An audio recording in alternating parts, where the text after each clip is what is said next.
Well, a week from tomorrow, voters in the city of South Bend will go to the polls to vote for mayor. Democratic Mayor Pete Buttigieg is running for re-election. He's up against Republican challenger Kelly Jones. WSBT-22's Diane Daniels has a look at both candidates. Every couple of weeks, South Bend Republican mayoral challenger Kelly Jones loads donated food into her truck to deliver it to a local food pantry. Helping the needy and the homeless is an issue that is front and center for this 47-year-old recent grad of Bethel College. She's a lifelong South Bend resident, and she once found herself taking shelter at the Y when she needed a place to live. I have family and friends that live on the streets, so I understand the homeless problem. And I am the person that lives next door, the one that lives down the street from you, that wants to make sure your neighborhood's safe again. Jones acknowledges she is in a David versus Goliath style battle for mayor. Hi, I'm Kelly Jones. I'm running for mayor. Oh, wow, it's great to meet you. As Jones has tried to introduce herself to voters, many didn't even know she was running. She's operating her campaign out of her home on a $700 budget.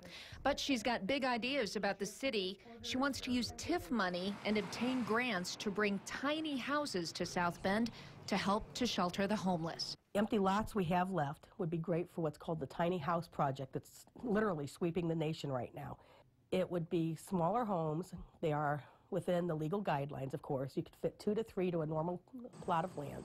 The vacant lots that Jones is referring to are the byproduct of Mayor Buttigieg's 1,000 Homes in 1,000 Days project.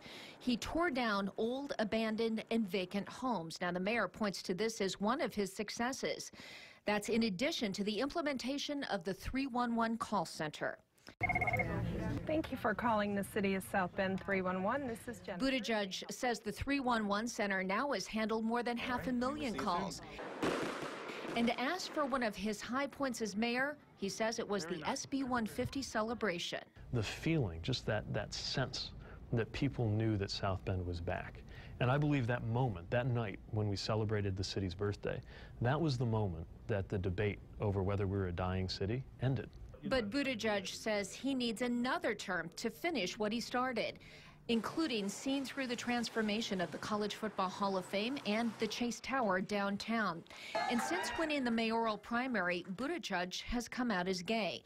He says it has had no impact on his campaign. I'm reapplying for my job with the people of South Bend, and I'm doing it by running on a record of what we've achieved. By now, I don't think there's any mystery about what kind of mayor I am. Buttigieg is hoping for less drama in the police department with the recent appointment of South Bend native Scott Ruskowski to replace Chief Teachman. But as for those police tapes, he says the courts still prohibit their release, but Jones disputes that. She says at least one of the tapes could be released, and she would do so if elected. At the one and only debate between the two candidates, Jones assured voters she would serve out the entire 4-year term if elected. But she questions if that's the case for the incumbent. He's seen by some as a rising figure in politics. Is he going to leave before his term is up? And if he does, who's taking his place? I'm planning to serve a 4-year term, and that's what I'm running for.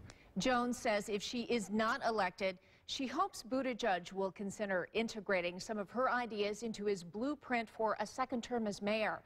And history is not on her side. It was 1967, 48 years ago, when the last Republican was elected mayor of the city of South Bend. Diane Daniels, WSBT 22 News.